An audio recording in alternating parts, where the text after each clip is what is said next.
Good afternoon, everyone. Hopefully you can see and hear us okay. Please let us know if you can.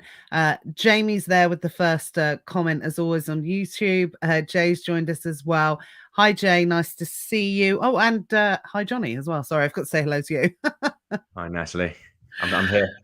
I know. So we're just waiting for a few people to jump on before we get started. We've got a lot to cover today, guys. So, we're going to keep it quite kind of short and snappy. Julia's joined us on YouTube. Hi, Julia. I'm just jumping into the comments so I can see who is joining us and who is saying hello. It's Marta. Hi, Marta. Hope you're well. Mark's joined us as well. Lindsay, Vladislav.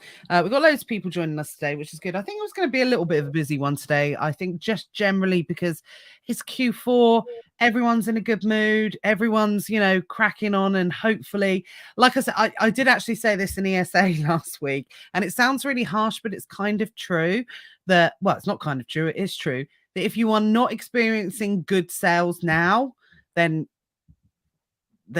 can't really help you, to be perfectly honest, because this is the time when you should be busy. And, sometimes at different periods of time in the year, Jonny, where you sort of say, oh, okay, well, you might not be busy because of this. This is ultimately, this is the time everyone's busy. Yeah, we track sales per day as an average throughout all our products. So we sort of aggregate all our products and work out the average sales per day. And I was just looking at the whole year, and this summer was really bad for environment. It was not bad. It was very tough for Amazon sellers. Sorry, Jonny, I've just got someone said they can't hear us. So can I just hold that thought, stick a pin in it? Can anyone else confirm if you can? It's working. Yeah. It's Abu has said he can't hear us. I'll just confirm whether or not it's you or whether or not it's us. If someone else just could let us know, because no one else has confirmed whether they can see and hear us. I can hear you, Elite Sellers. David says we're all good. Yeah. Yeah. I'm so glad that Matt corrected that. I can hear you because that was really annoying me. Yeah. Okay, good. Abu, sorry, I think it's you. So maybe leave and rejoin, check your mic, all that kind of stuff. Sorry. But yeah, hopefully you'll get it fixed. There's not a lot I can do about it, unfortunately. I was going to say, your Bluetooth is stuck on. Sometimes like the Bluetooth's stuck on like a headphones, and your headphones is in the gym bag. That's it. Like, why is there no sound on? It's because you've left your Bluetooth headphones on. I've done that a few times. Do you know what? I actually gave someone that advice the other day and I couldn't believe it. My friend I'd sent a voice note to my friend and she was like, I can never hear voice notes. I can never hear voice notes. And it's because she had her Bluetooth on, which was connected to her car. Oh, yeah.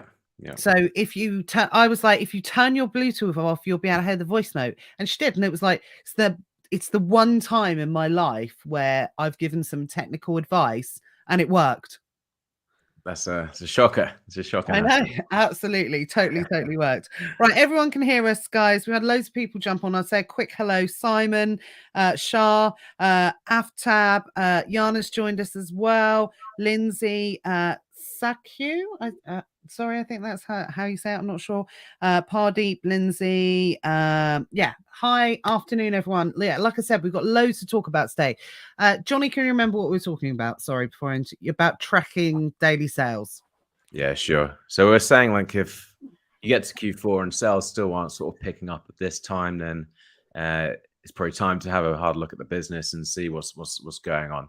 And I said that during the summer, I'd say it's one of the toughest summers we've had for about 4 years, maybe on Amazon. I'd say for a good long time, and until like pre-pandemic, it was the toughest for sure summer. And we track our sales per day metrics across all our products, and we average it together.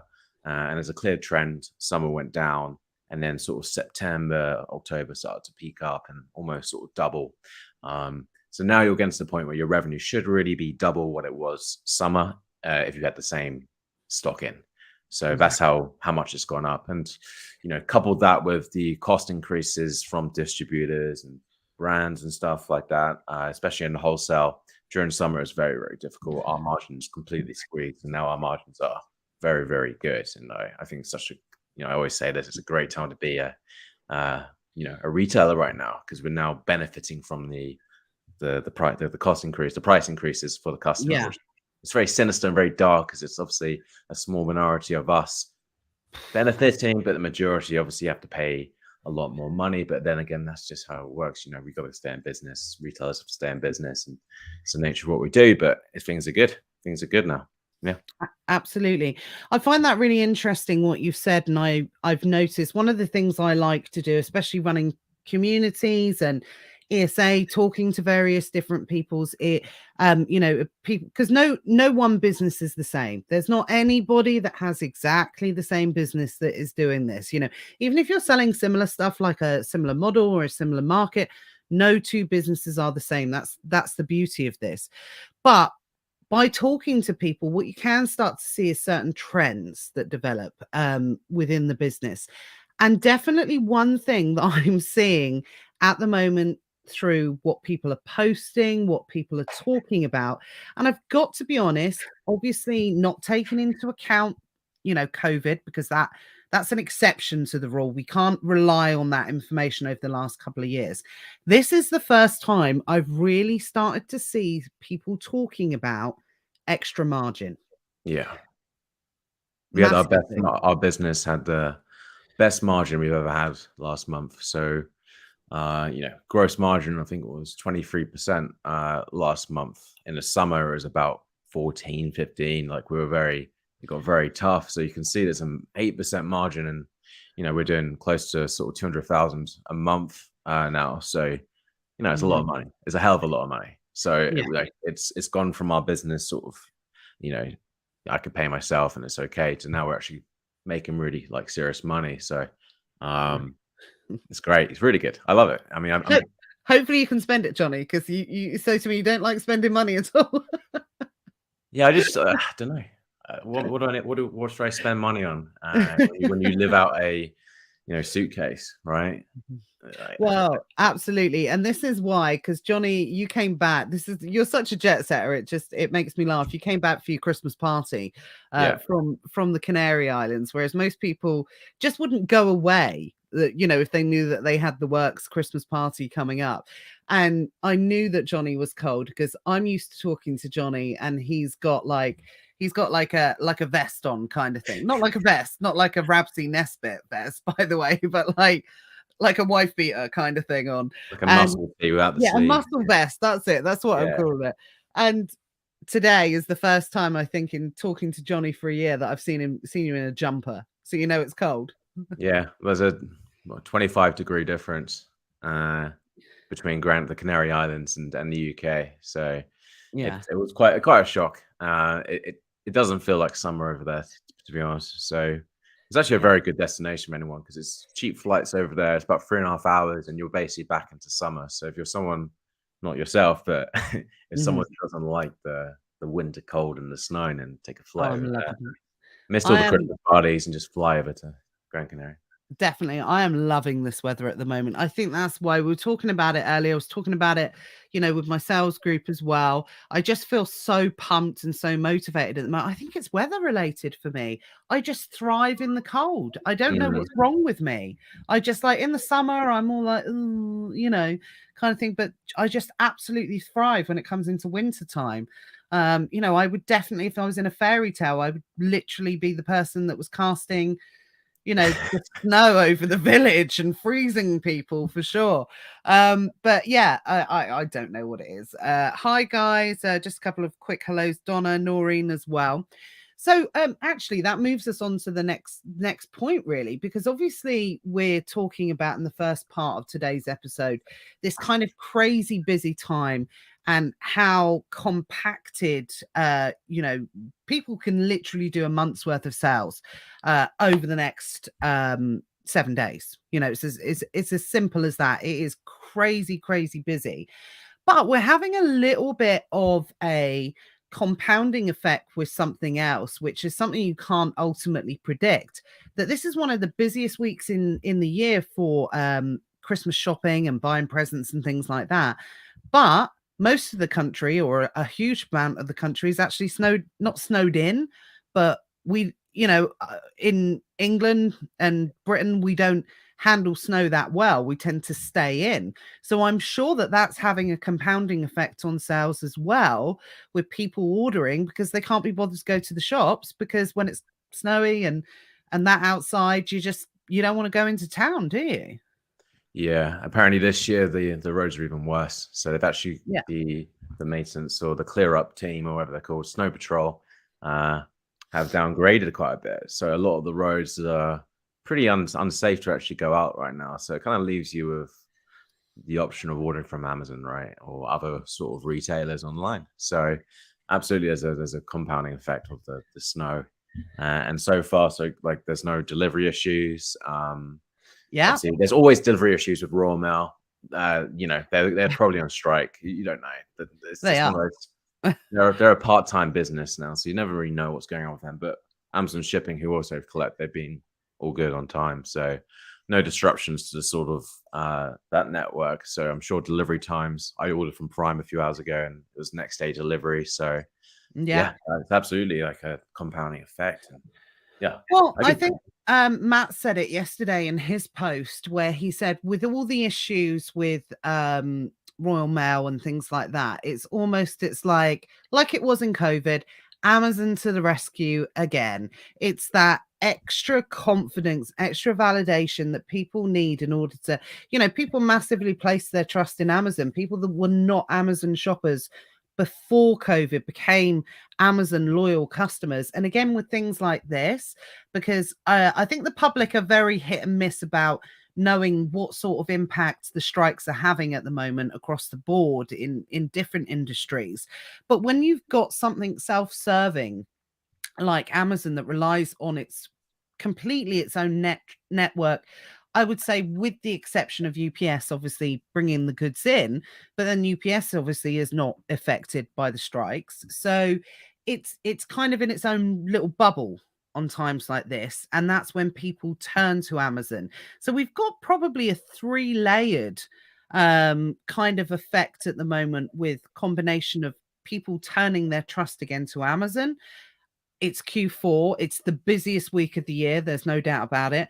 And then also we've got some kind of torrid weather at the moment. Mm. How's your sales going? Are Yeah. you seeing a good week?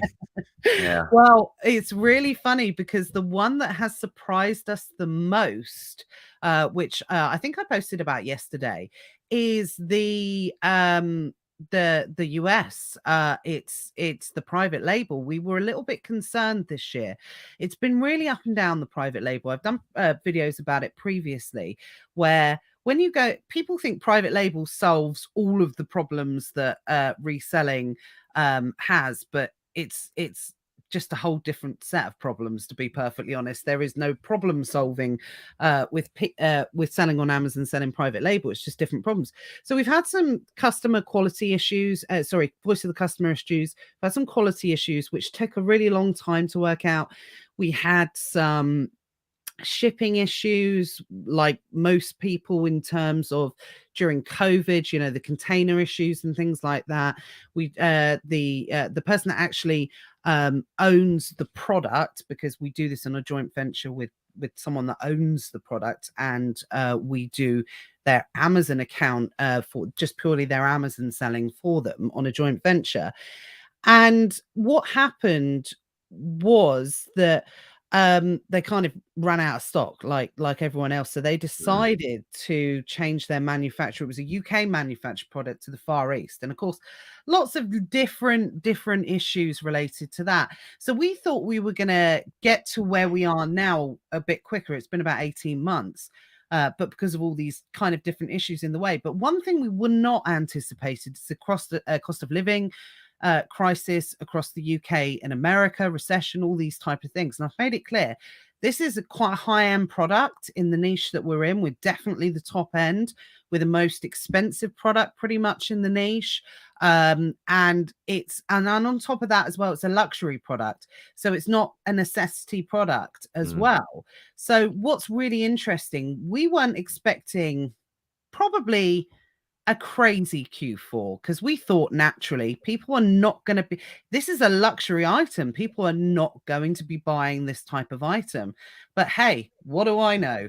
Literally, it's been blown out of all proportions, record sales days Uh, across the board over the last couple of weeks in particular, ever since Black Friday. As soon as we went into Black Friday, yeah, that's absolutely when it just absolutely exploded.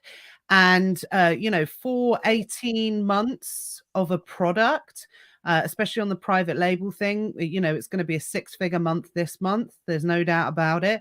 right. But of course, the beauty of it is we don't work in sort of 8% margins or things like that. You're talking 32% net, for these type of products. So because that's one of the great things about selling a high-end product, they tend to have a lot higher margins. So, and everything we sell has high margins across the board in the US arbitrage, unique bundles in the UK, and private label in the US. So it's niche that we found ourselves in. But yeah, massively very surprised, to be perfectly honest. So yeah, very, very pleased. So And how does it compared to last Christmas? So you've been running 18 months. How did last Christmas go? And oh, this is what have you learned double. since then, like from last Christmas with the Yeah, product? double. Absolutely. I think what we've learned the most, and when you kind of dish out advice, Hmm. and when you dish out advice, you look back on it and think, yeah, I was right, kind of thing. So what I've been really preaching a lot this year is about brand. Yeah. Okay, when it comes to sell on Amazon.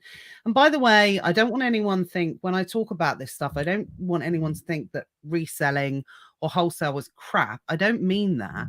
It's you can do this in addition to. I'm Mm. always kind of like in addition to, as opposed to don't drop this and do this. It's not one or the other.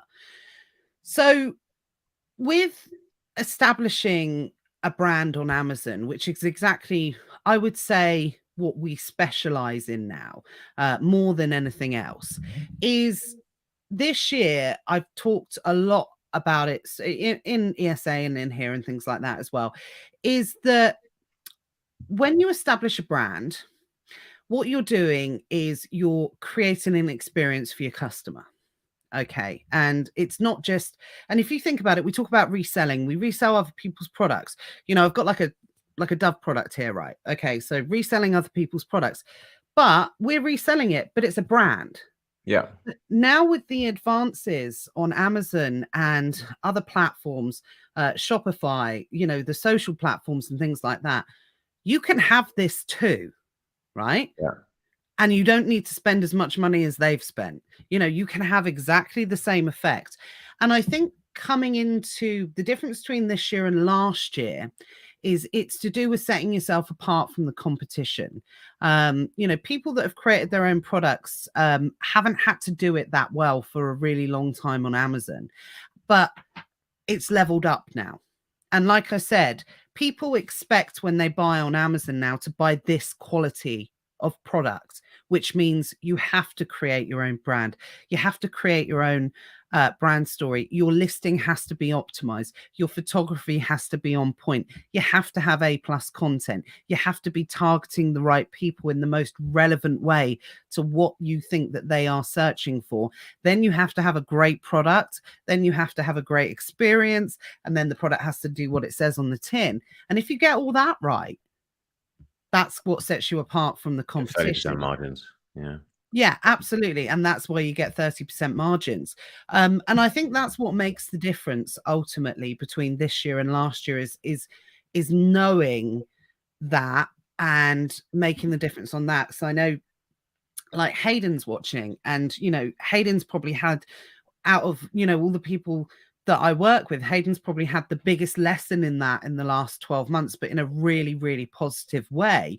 And he's seen the power of that opportunity of building your own brand over the last 12 months. And like I said, I'm not saying that it's better than OA or wholesale or any different type. It's just a different type of model.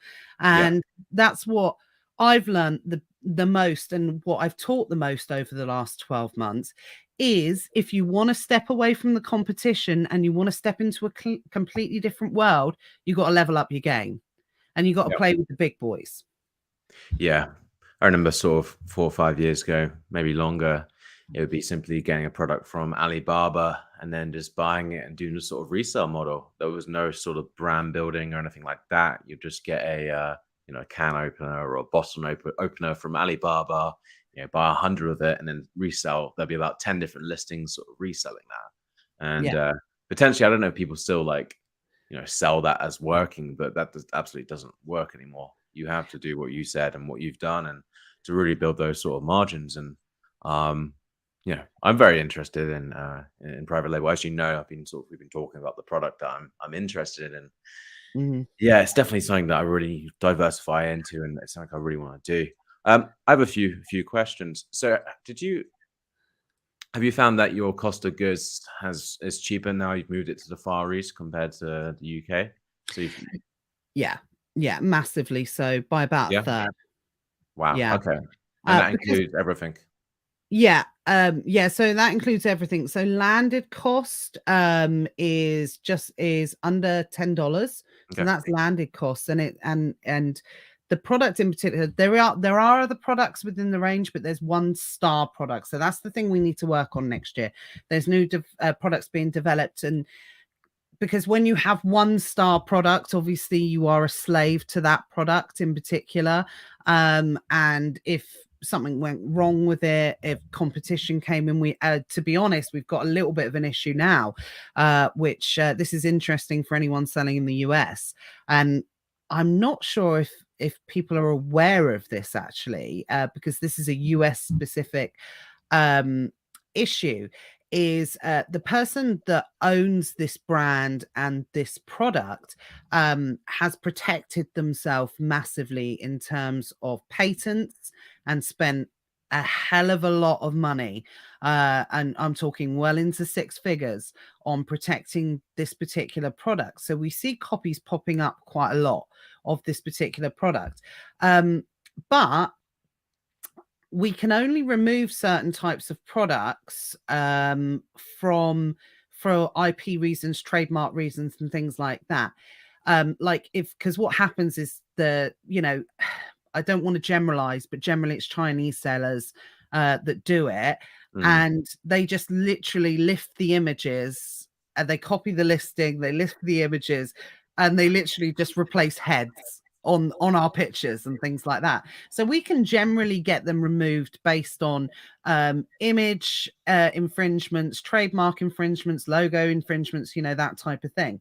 But what we can't do is when someone creates a new listing and if they I'm probably giving away secrets here, I probably shouldn't, but what we can't do is if somebody copies the product, which is protected by patent, if somebody copies that, you would think, well, great, you can just get it removed on Amazon.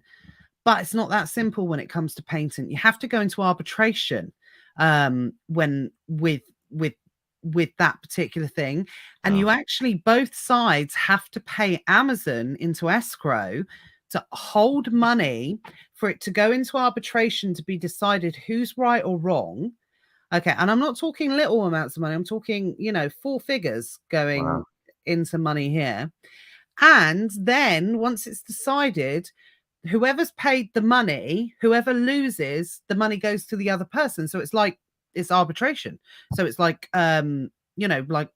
court, I suppose. And that's how it's done in America. So what we do is we will work through every single process of getting a product removed first of all, before having to rely on the patent process, because in the UK, patent process done, they're removed instantly.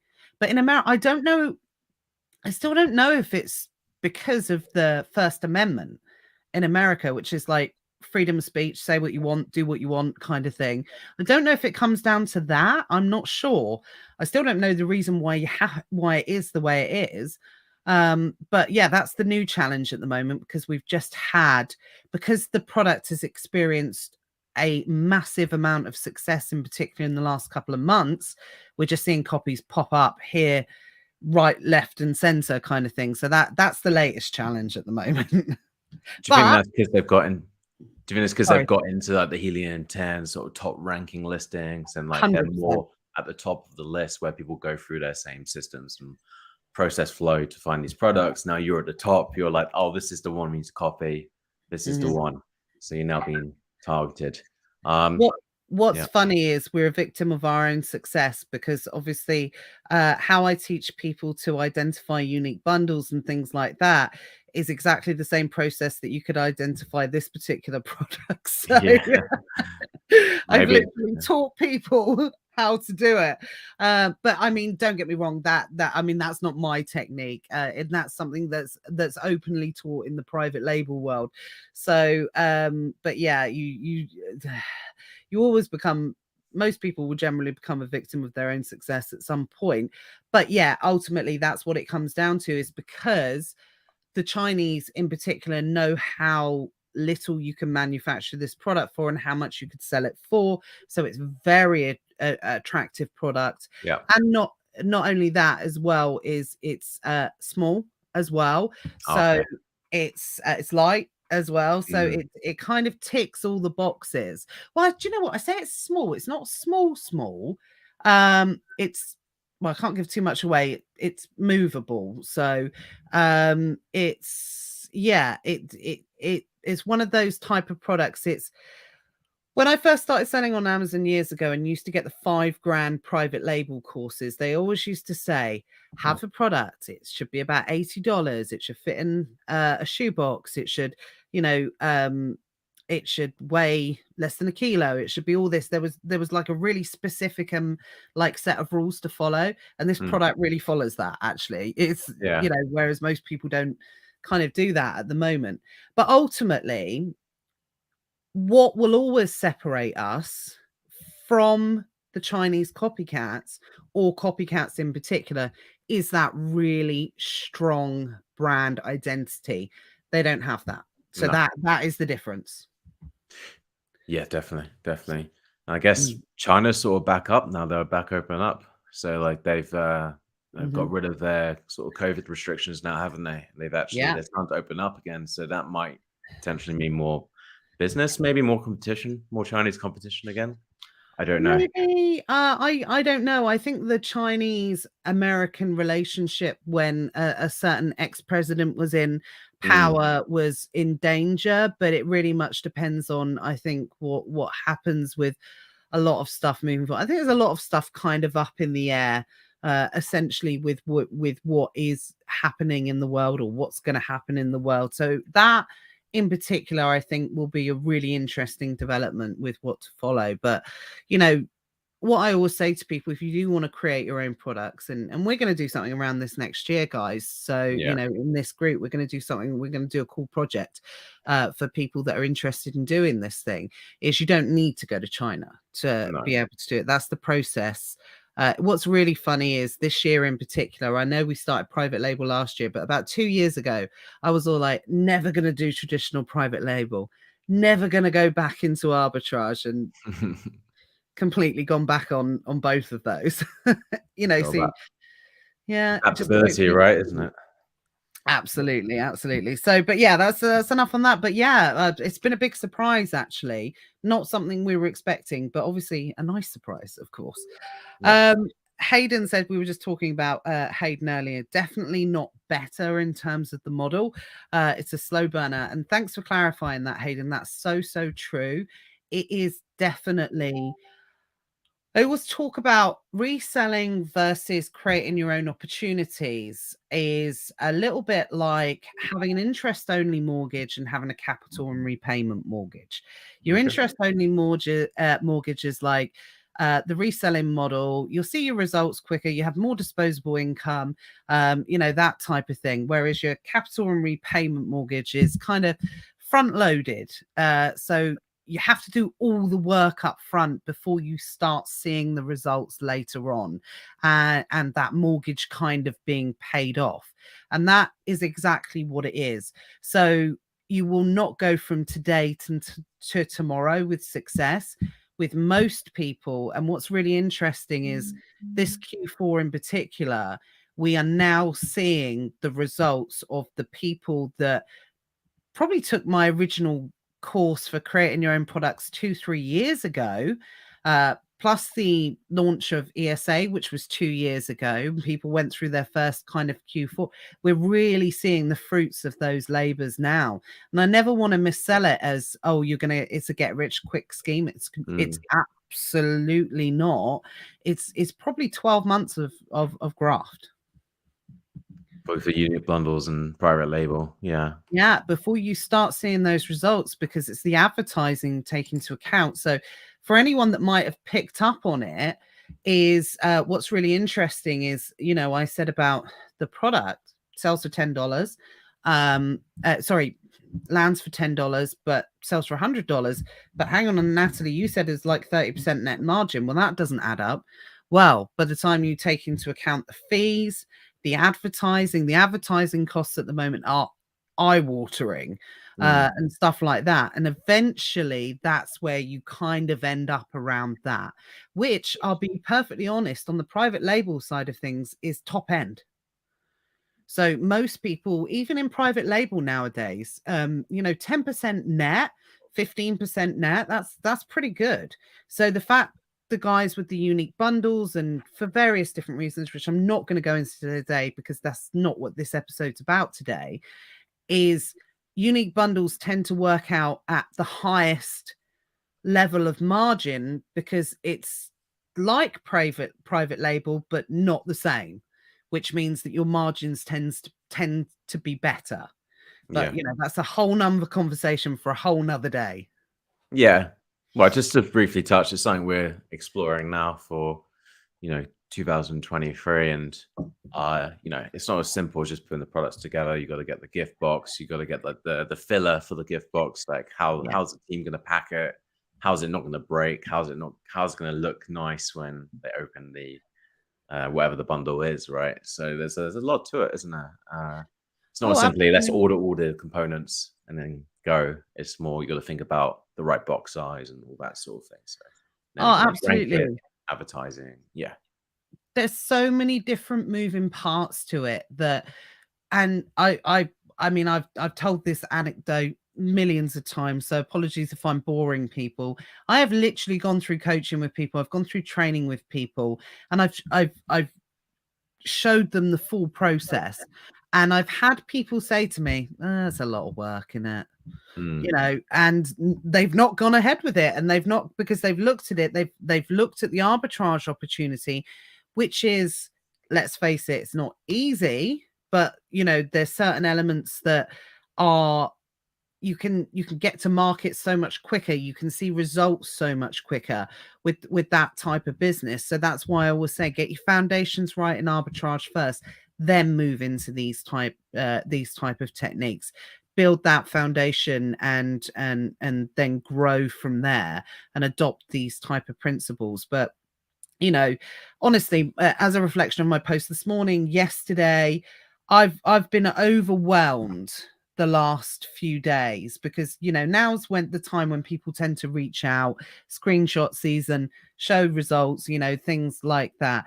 And like I said, for a lot of these guys and some guy, people who we work with and that type of thing, they've put in a lot of effort, and only now they are seeing the fruits of their labor. And that's what it should be, not your TikTok, we're going to be millionaires by tomorrow. It doesn't work like that, unfortunately. So that's why we see the results, because we do, because we make that clear from day one. So if anything, I probably talk people out of it. I'm like, well, it's a lot of hard work, it's this, it's that, you got to do that, essentially.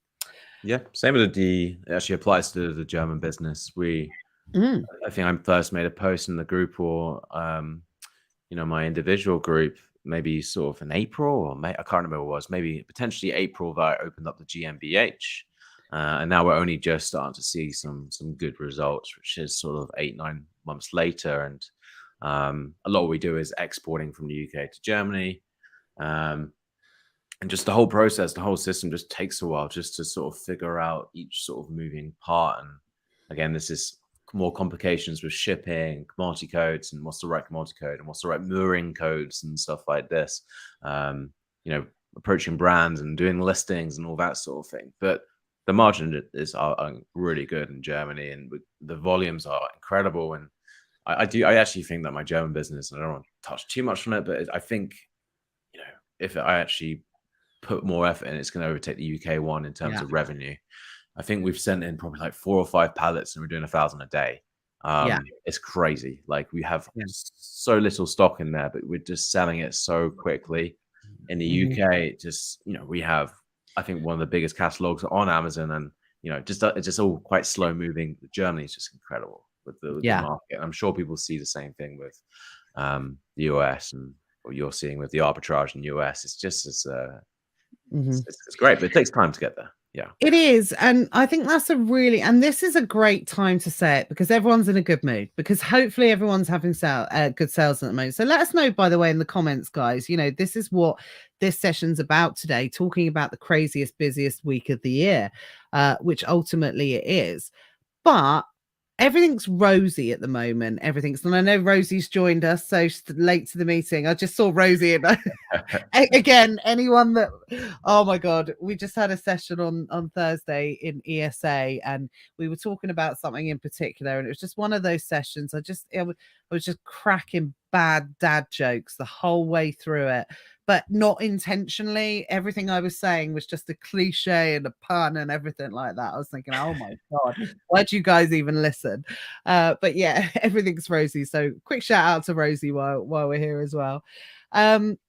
But whilst everything is good at the moment, it's kind of reminiscent a little bit of COVID, you know, when things are good and things like that. But ultimately, when it comes to January, by the way, January is normally a really good time for a lot of resellers. So I don't want anyone to think it's going to be kind of slit your wrist time.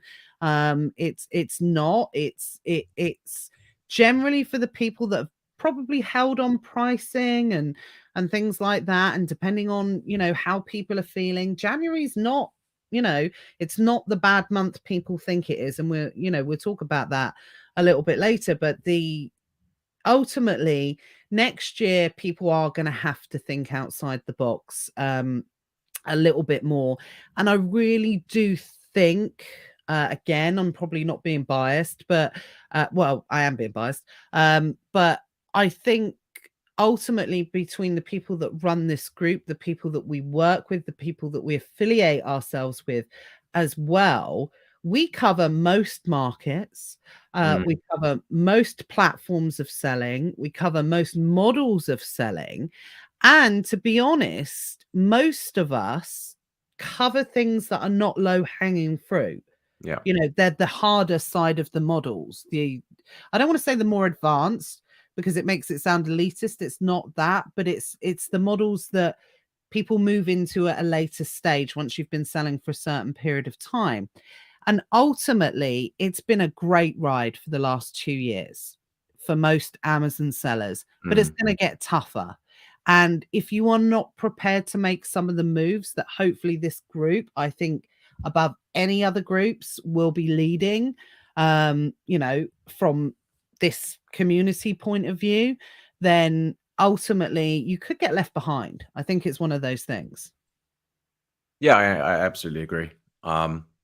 A lot of things we're doing now, it doesn't add extra costs to the business. It's effort, but once you've built those, set everything up, it's beautiful, and it really helps diversify our Amazon business. And for those who don't know, I've obviously built this Shopify brand now, which is sort of doing, you know, 1,000 a day, sort of, you know, it's a 6-figure business now. There's a lot more avenues I can go with that, and, you know, I can start to go into distribution and wholesale and all these sort of things. So building these other avenues, it just helps diversify the business, and you just try and have everything, you know, your finger in every pot without increasing your overheads. That's what I'm trying to do now. It's like, I want to do as much as I can, as many strategies as I can, without increasing my major overhead. So I always think that's a good way to think about it, to really boost the income and really diversify and really, you know, secure next year when things could, you know, don't want to touch wood, but,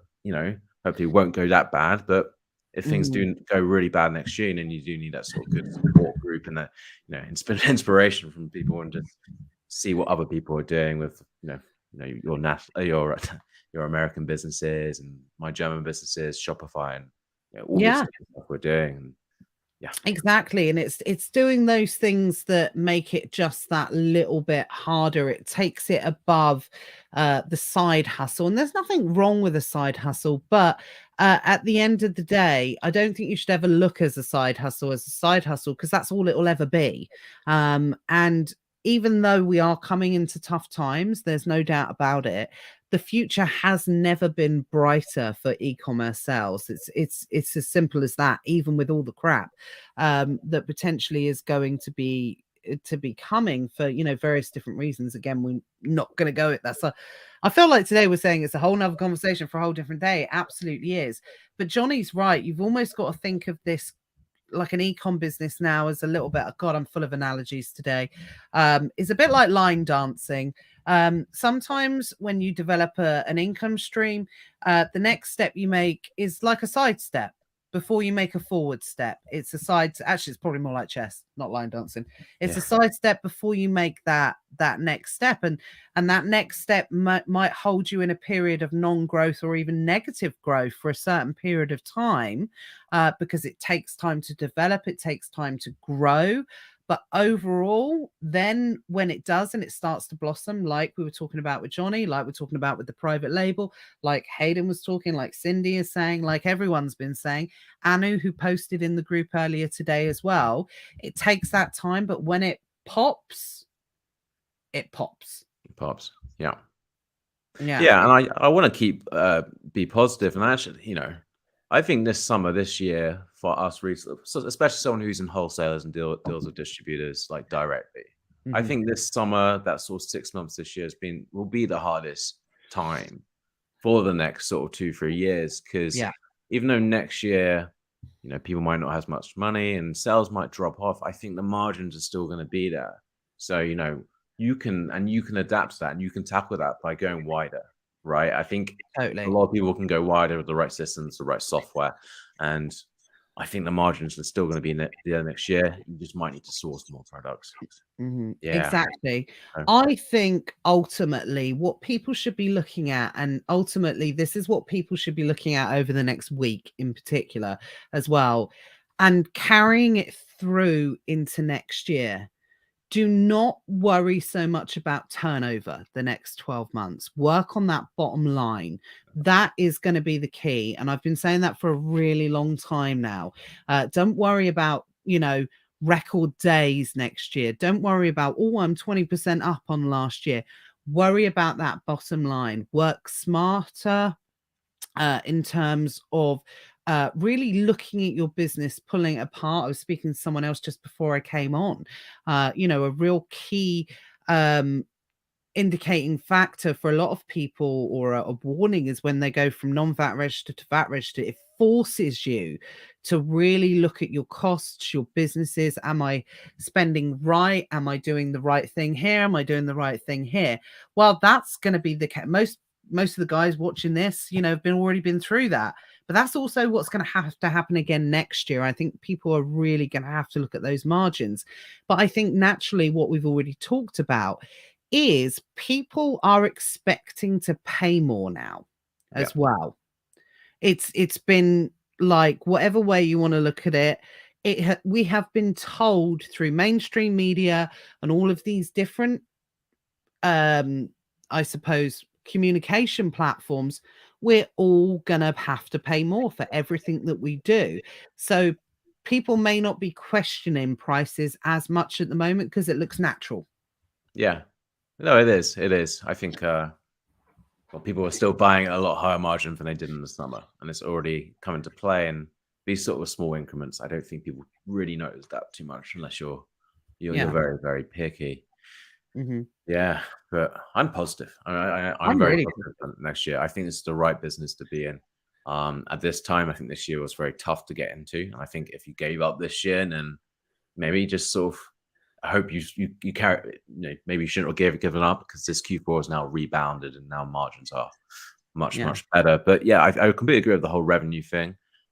We try not to focus too much on revenue, because we try and focus more on output. So how much stock is the team sending to Amazon, for instance, right? That's a better metric for me, because then I can see that correlation sort of thing. And tracking stuff like sales per day, what's my average sales per day sort of thing. There's little things like that, but revenue, you can't control customer sentiment in the economy, so you can only really control what you output and those sort of things. So definitely agree with you. Should we jump to the comments? I think it's been it's getting behind a little bit. Definitely. And then we'll have a final quick word about this week and what you guys can do in order to make sure that you're maximizing those margins. Where are we? AI, right? Yeah, absolutely. And then we'll finish up with the future. Hayden says usually most sellers are not good at systems, processes, and creative. That's what it's hard about. Absolutely. Again, big focus for us next year in this group. We are going to be taking people, most definitely those who want to go. We're not going to force people that don't want to come along for the journey, but those who want to take it to that next level, we're going to have a solution like you've never seen before that's going to make something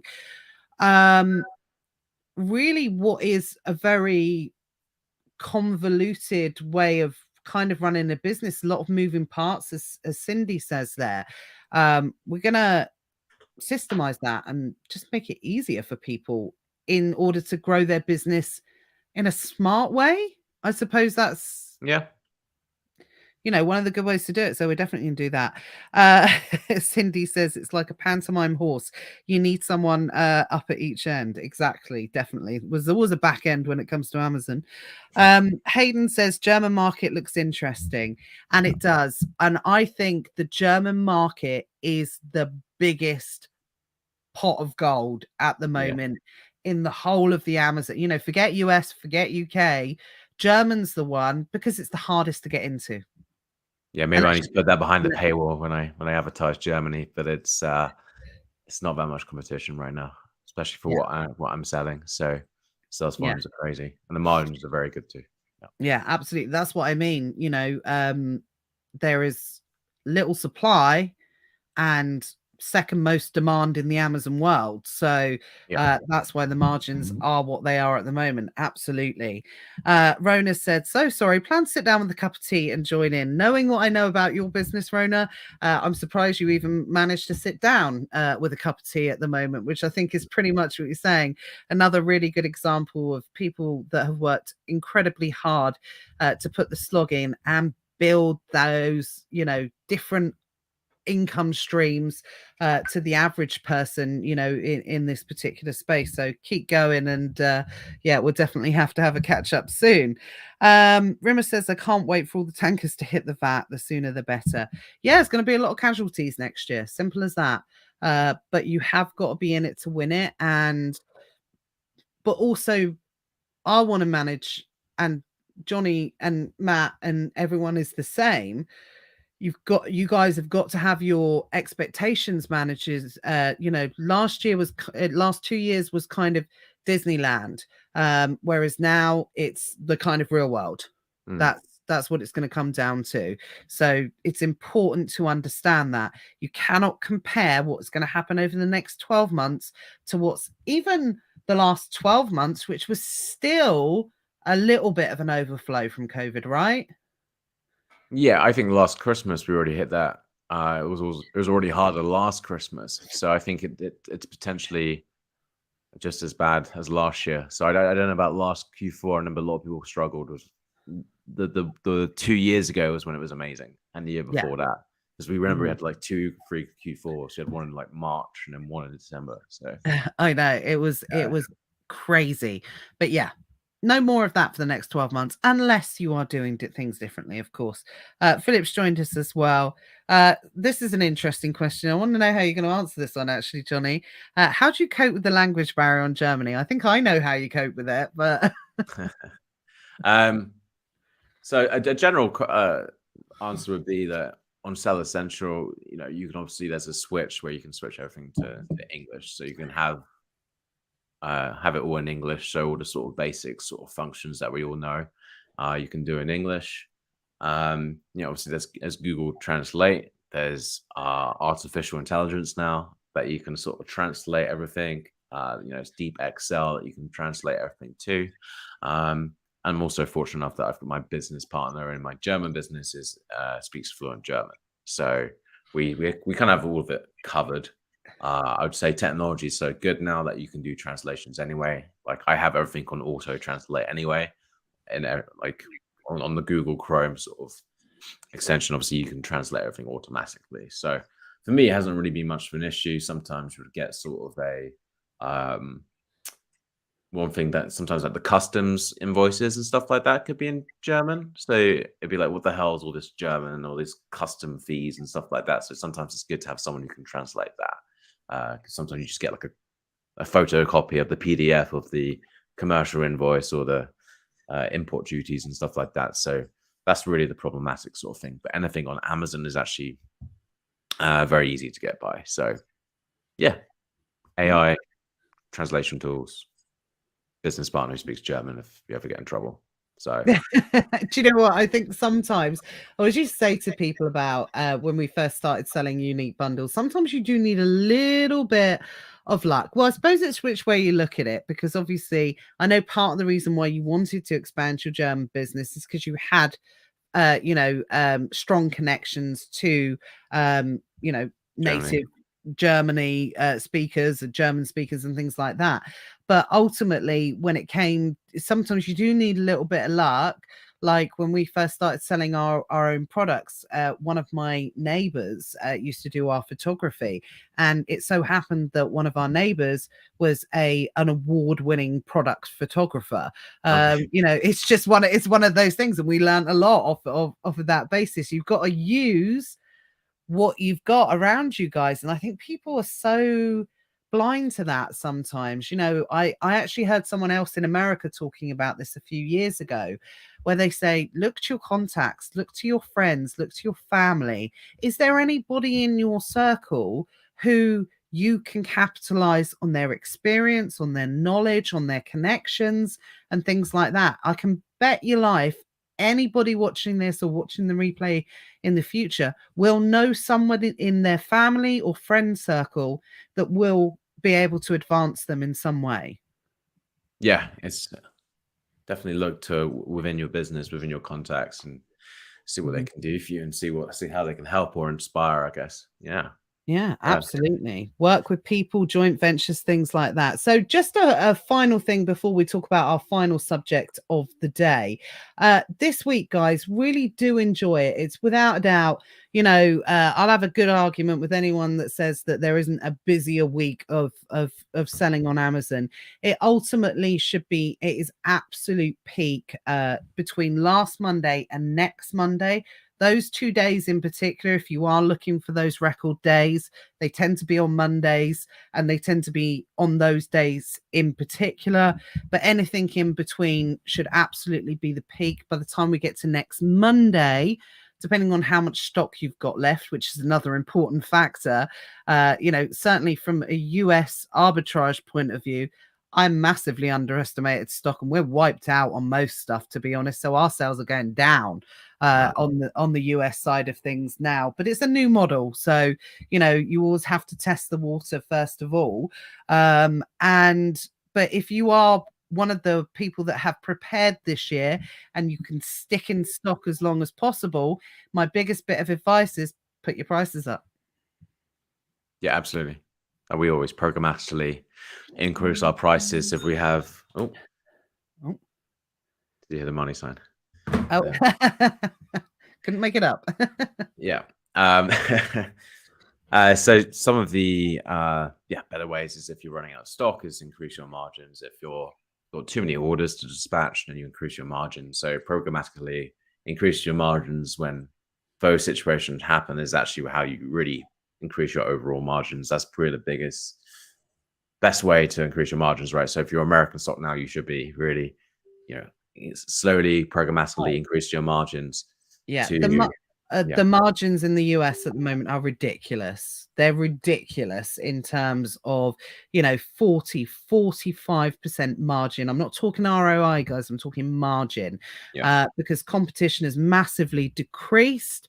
Like I said, We're not, we only started 3 months ago in the US, so by all means, we're not a big seller there. You know, we're only talking, you know, I think our maximum day, we haven't even hit $1,000 day yet in the US on the arbitrage side of things. We peaked at around 950 last week, something like that, but at 40% margin. Yeah, it's incredible. You know, so from a choice point of view, no, it's not a choice actually, because you know, when you juggle a lot of plates, you have to, you know, you can't give 100% to everything, obviously. But thinking about it and looking at the market, definitely it's a market that we're going to grow at a slower rate in order to try and keep hold of that margin as much as possible. Because as you know, Jonny, the bigger you get in terms of the more products that you are producing, the quicker you have to turn them over. That's when the margin tends to, you know, to drop and all these different types of things. But again, whole nother conversation for a whole nother day. But that will be a conscious choice moving forward in order to maintain that maximum margin as much as possible for all the reasons we've discussed today. People are being conditioned to pay more at the moment, and there really is a difference between absorbing market conditions and scalping.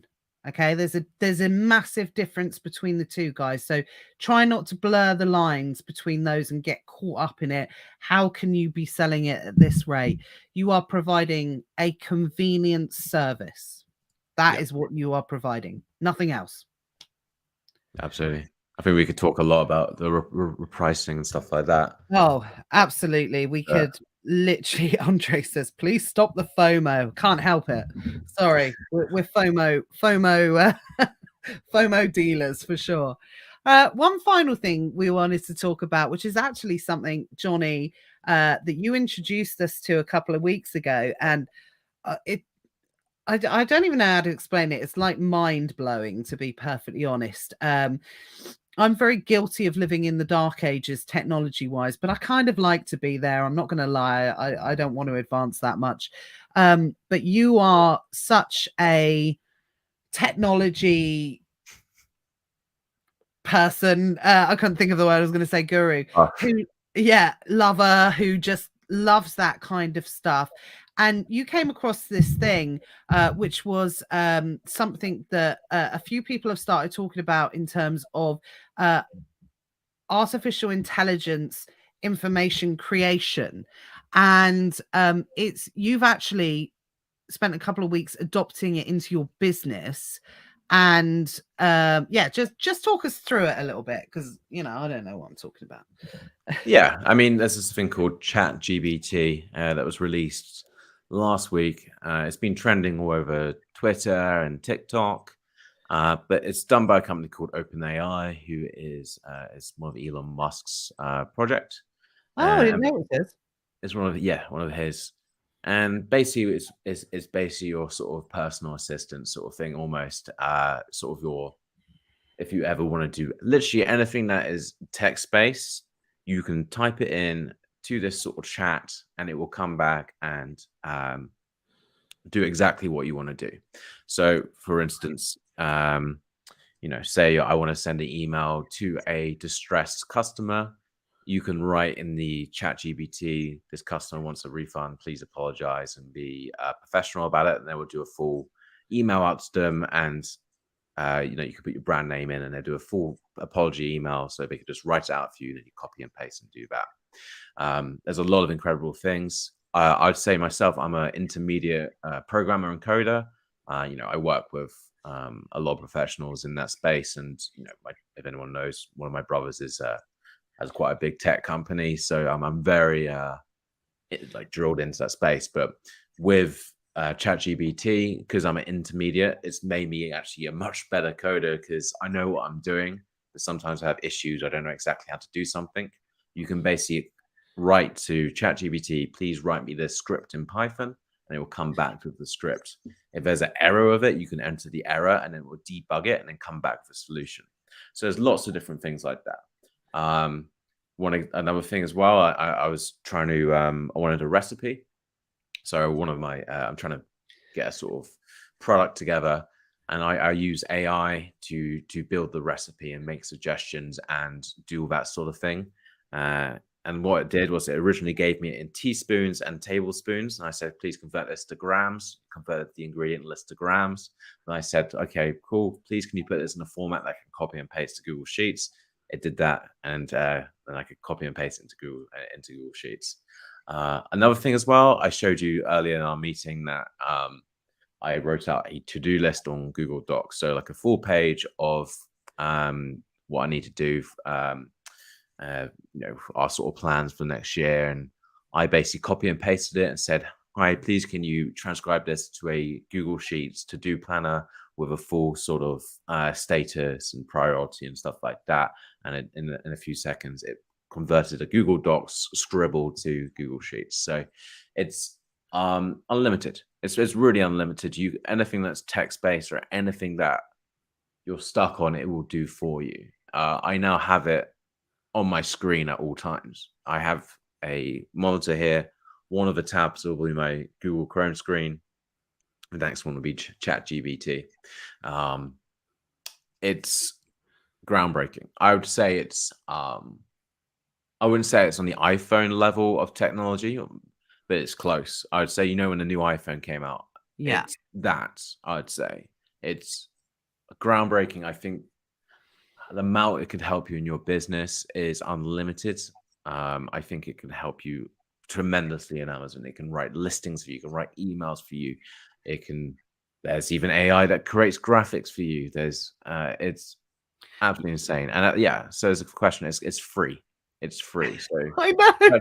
at the moment, but I would pay money. I would pay. I hope, it sounds incredible. You need to, if you haven't tried ChatGPT, it's ridiculous. And I don't know how kids and stuff and university students are ever going to work from home and do coursework. Like, it's because they can just cheat now. It's Jonny, you're going to have to do a video on it. Maybe. I'll try and do some sort of Amazon related video. It's crazy. Like, I asked it, can you build me a UPC scanner, like a sort of arbitrage hero UPC scanner in Python, and wrote out the whole code for it. So it understood what a UPC scanner in Amazon was, and it wrote down an app for me to do that. I mean, Jana's hit the nail on the head.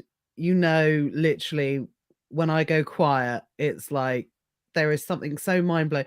And do you know what? There's almost like the little bit of but at the same time, I do think I'm an analog person in the digital world. I like doing things, myself anyway as well. This is probably never going to be for me, to be perfectly honest, but I might be forced into a world where this is what it becomes. But at the same time, I'm still of that age and generation where it scares me a little bit as well. And of course, I'm talking about the whole Skynet type thing. So, that it really does. And it always has scared me that a little bit. So that's why I don't go into it. But, but it will though, because say you have an ingredient list, or maybe you want to adapt a Google Docs sheet and you want to put it in Google Sheets in a different format, rather than doing that manually. There's no need to do manual stuff anymore. You can literally just say, can you do this for me? And it'll do it for you. So, it's a waste of someone's time now to do any sort of task like that. So everything can be done by AI and bots now. So, but does this not, from a humanity point of view, right? Does this not, I'm playing devil's advocate here. Does this not danger? Yes. Is this not a massive danger from a human perspective? Why are humans going to be needed anymore? It's very, very scary, I would say. I would say it's more scary for the learning capacity. Like, I don't think if I was going to learn programming more the traditional route, I would learn more. Now I can just put it into a app and it will tell me exactly how to do things. It thinks for you. It will think for you. So that. Oh, sorry, Jonny. I don't know. So I didn't mean to interrupt, but isn't now everyone? My question isn't everyone now going to be exceptional? Yes, really. So Yeah, I again, I'll you be can honest. write social media posts, Instagram posts with it, like taglines. You can ask it to do that sort of thing for you, so Yeah, everyone can be exceptional. You just need to. You can put absolute riffraff text in there, and you say, "Please convert this to the Queen's speech." Sorry, not Queen's speech, the Queen's English or the King's yeah, English now. King. Yeah, The King's English, and it would do it. So it does level up the playing field. You it yeah. yeah. Simon says I've had to play with it too. It's phenomenal. There's a fee structure though, but guessing that is for direct integrations with their API, API. and not in browser. Don't even know what that means, but yeah. Yeah, so I've seen a few packages that you can connect through the API. I haven't seen a cost structure for the API, but I'll have a look. But yeah, I mean, it's something I'd probably use in software if I can. Yeah. The actual in-browser one is free. It's Mm. addictive. I tried it yesterday. It was all Chinese. What? But you can use it, for alternative things. When Johnny first introduced it to us last week, I mean, apart from it freaking the life out of me, the other boys, of course, loved it and started playing with it straight away. I didn't even know what it was called. But the first thing that my Matt wrote to me, well, he posted it in our group, wasn't it? But Yeah, this is what he used it for straight away. He was going out to watch the football, and he wrote me a pre-advanced sorry letter for coming home too late, being a bit pie-eyed. That's what he used it for, and it sounded like him. yeah, It was yeah. Crazy. mental. It It was learns like, as well. Yeah. yeah, it was crazy. It sounded exactly the way that Matt would write a letter to me to say, I mean, I'm just thinking, imagine how much catfishing there's going to be going on with this. Well, maybe I don't know because it just make you sound more. Yeah, maybe I Well, don't that's know. what I mean. That's I'm what not sure about that. catfishing is. Makes you Yeah, sound not better than you are, but it makes you, you're pretending to be someone who you are not. And again, it always brings me back to, like I said, I've talked about Terminator, but the other film throughout all these years that I've always thought that we're going to end up most like is the Bruce Willis film Surrogates. I yeah, always think that's the one we're going to end up most like. yeah. Single people will be on Tinder just copy and pasting and chat GPT. What should I reply to this person? Yeah, Give me another exactly. solution. So everyone's going to not be creative anymore. They're just going to have something else Yeah. think for them. It's going to be phenomenal, absolutely. So yeah, we've confirmed it's absolutely free. Andre says find your edge. I think that's just in response to what Alex was saying about once they hit the VAT, the next influx will arrive. It's a never-ending merry-go-round. That is true, absolutely. The Amazon carousel always continues. But hopefully that's why when you guys find your way to a group like this where we do things differently, we talk things that others don't, so fingers crossed. If you want to show people the way, then send them in our direction. Is it on the apps? Is it an app? What is No, it? it's browser based right now. So Okay. chat.openai.com/chat, basically. Mhm. But I think Rosie's just said is it at maximum capacity now? They're not taking on anyone else? I don't know. You can still log in. It just might say that it might be slow sometimes, so you can just reset the thread. But sometimes at capacity. Mm. Uh, But yeah, it's crazy. It blows my mind too much. I don't like it. yeah, it's crazy.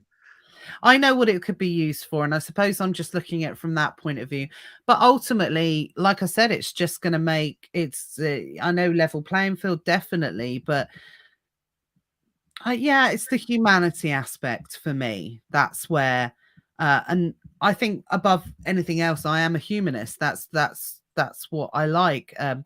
Social media is great and it worked well during COVID, but for anyone that's I've met in person, done networking and things like that, ultimately socializing, networking, meeting people, that's where I thrive in particular because I don't want to chat to a robot. Yeah, human interaction is I think it's so good. You need that for your mental health, I think. Yeah, And like, exactly. it's something that me and my girlfriend try and work on more, like trying to going out more and stuff like that. It's because we just work so much that you can't just speak to a computer and be on a computer all day. You need to, you know, have some human interaction. But I think that's good. Social interaction is even more important now because so much can be done for you on the computer, especially with this AI. You don't have to think anymore. So getting out there and having a proper conversation where you have no mobile or browser to tell you what to say or is always good. Or conversations like this where, I could be just reading off a transcript, but you don't really. Yeah, exactly. If you guys ever see us, well, actually saying that I have to do it sometimes in ESA due to my shocking internet, or if I'm not very well or something like that. I was going to say, if you ever see us not on camera and we sound super smart or anything like that, it's because we've turned ourselves into robots.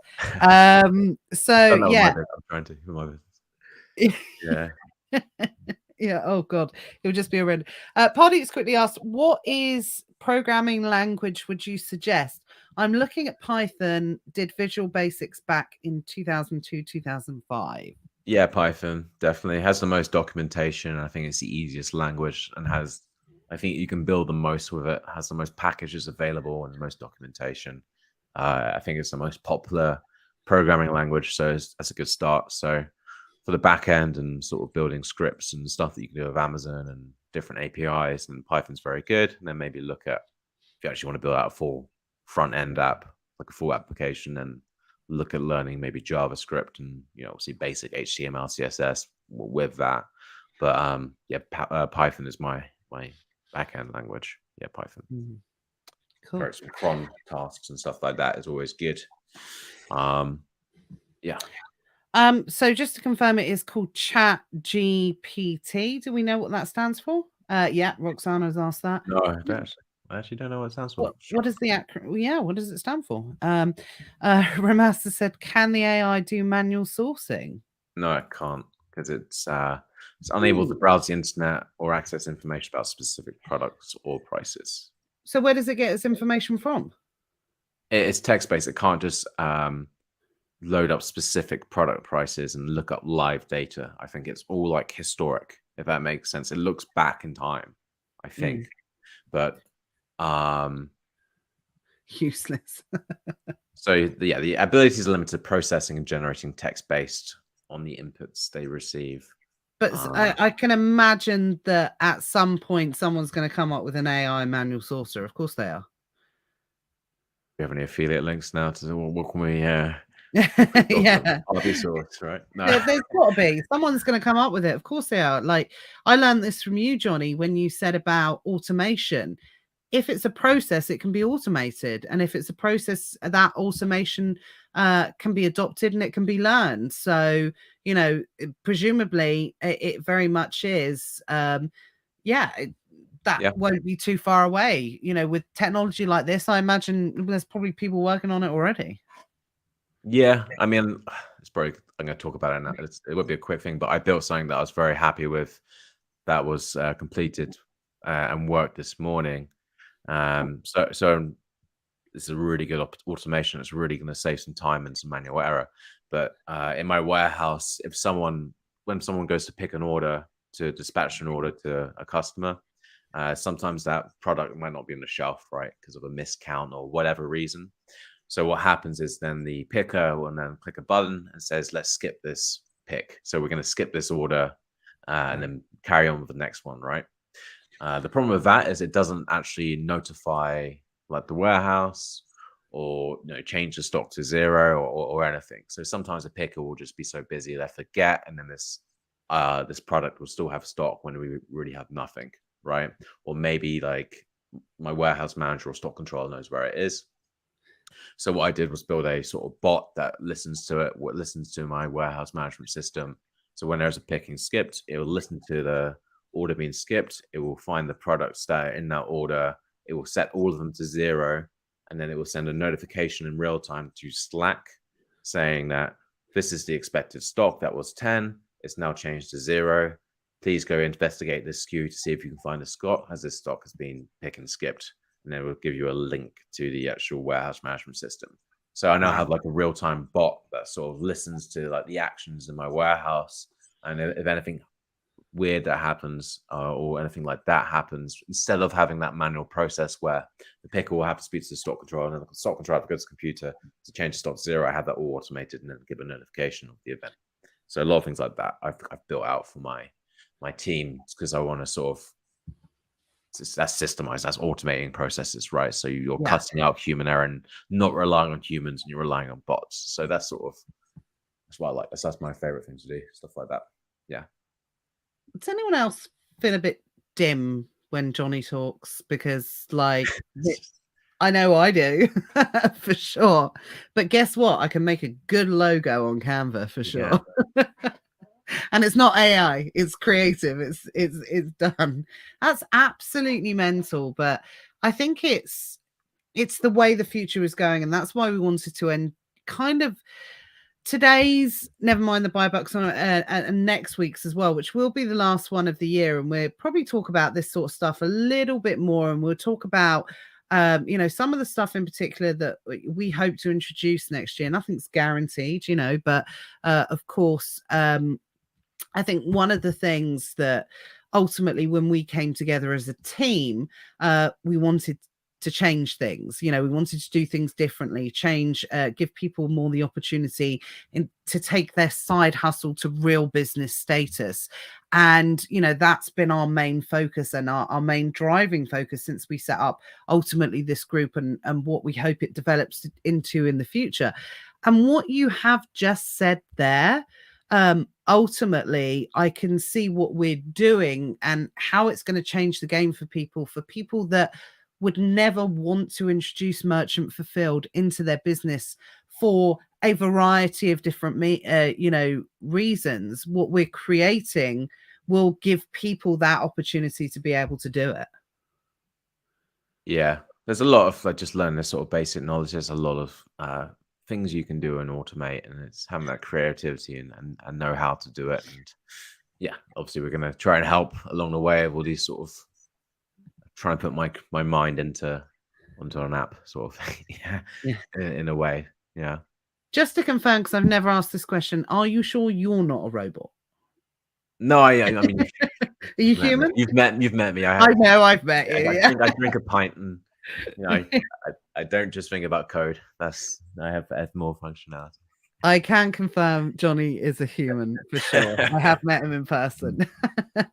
But yeah, absolutely. Cindy said Jonny should have been on Blue Peter. Here's one I made earlier. Should always have a Blue Peter example, for sure. That's actually a good lesson. That's just someone feedback from my people always give me that feedback. You need the Blue Peter moment.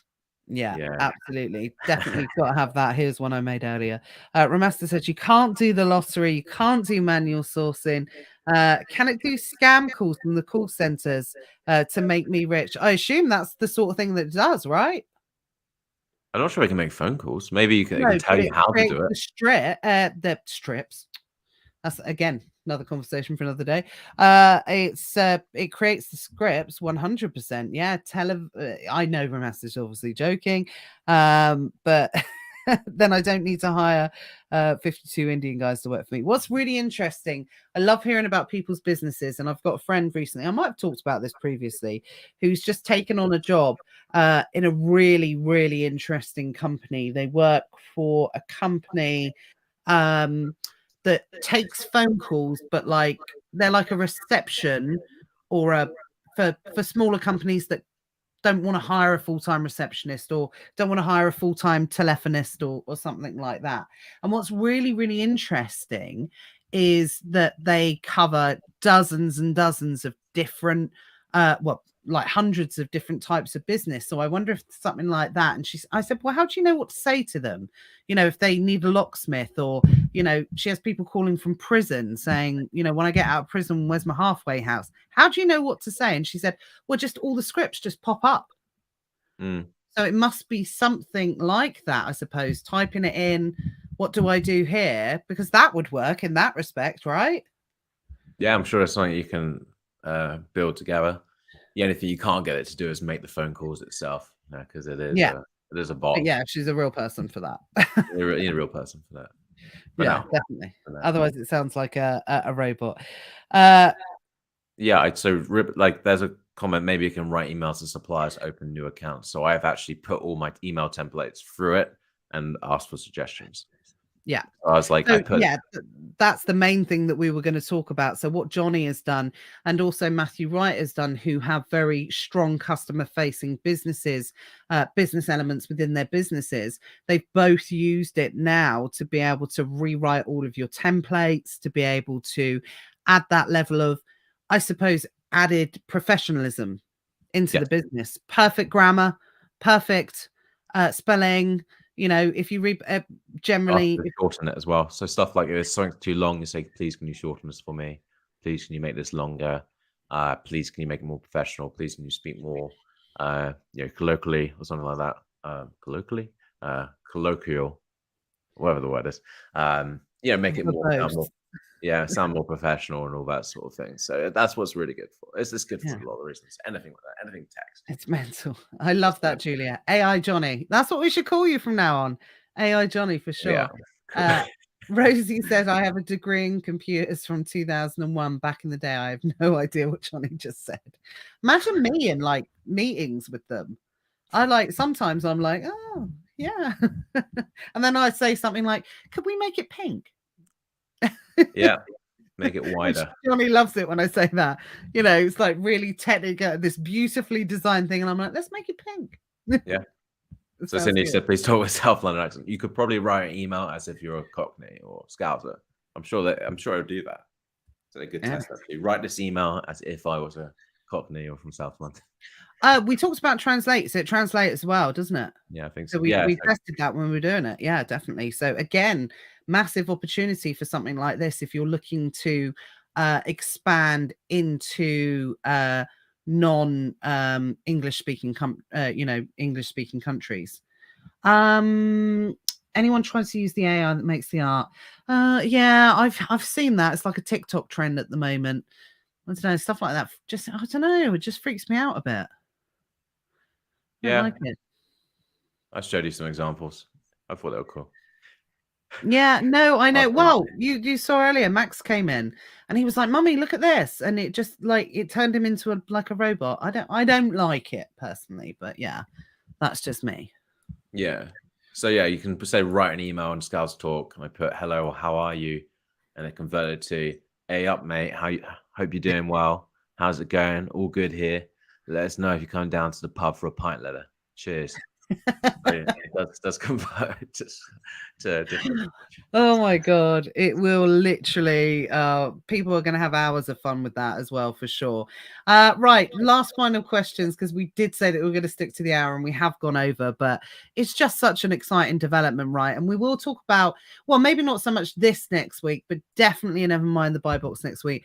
We'll be talking about some of the direction that the group's going to go, so make sure you don't miss it. It'll be myself, Matt, and AI Jonny will be back, and we'll be talking about some of the things that, like I said, that hopefully we're looking to launch and assist with people's businesses next year for sure. Final question: where can I download Python for 3? Is it possible? Why don't you ask ChatGPT? Ooh, there we go. But python.org. If you want it, but you could. That's a prime example. Where can I download it from for free? And it will tell you that sort of thing. Yeah, that's why it's good. Anything like that, it's basically replaced Google. Yeah. Wow, are Google going to be pooping their pants a bit? I think so. Maybe a little bit. I think more people will use this rather than Google now. Yeah, crazy, absolutely crazy. The mind boggles at the thoughts. Natalie, you need to get involved in 2023 for sure. I've held back the advancement for a while, but I don't think it's going to be avoidable for much longer. To be perfectly honest, I think everyone's going to get sucked up in it. Guys, before you go, if you are watching via YouTube, please make sure that you give us a thumbs up if you've enjoyed the conversation, and a subscribe, because whenever we go live, I do let people know, but sometimes I forget, or sometimes I'm banned on Facebook, so I can't.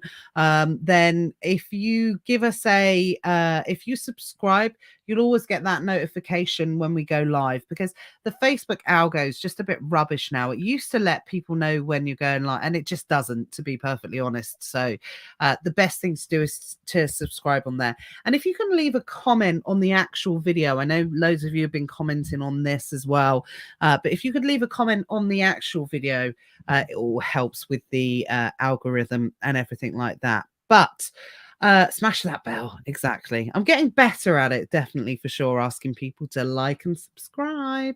But yeah, we'll definitely be doing more of that next year. But any other questions, keep posting in the group as always. It will be the last Never Mind of the Buy Box. Never mind the Bible of 2022 next year, because if you can believe it, it's not Christmas week next week, is it? So 20th next week, and then yeah, we're taking there's a break on the 27th. Wow. Okay. So yes, we will be having a break. You might see us popping up live over the period of time, but I am definitely a big believer. I know Jonny absolutely won't agree with me on that, but I'm a big believer in that being downtime, time with your family, making sure you give that, your mind a rest after such a busy period of time. But we'll talk about that. Robot though, right? So yeah, AI Jonny doesn't need the rest for sure. Exactly. Yeah, this time Rodney said that GTP is amazing. GTP, Absolutely, it is. But we'll talk a bit more about that next week, because now it's kind of out there. So as always, thanks for joining us, guys. Thanks for all your participation. Really, really appreciate it. And we will see you same time next week, 1 o'clock, for the last Never Mind the Buy Box of the year. Have a great week, guys. Make sure you enjoy it, because from now till next week, the only way is up. Exactly. Cheers, everyone. Thank you. Bye-bye. Bye.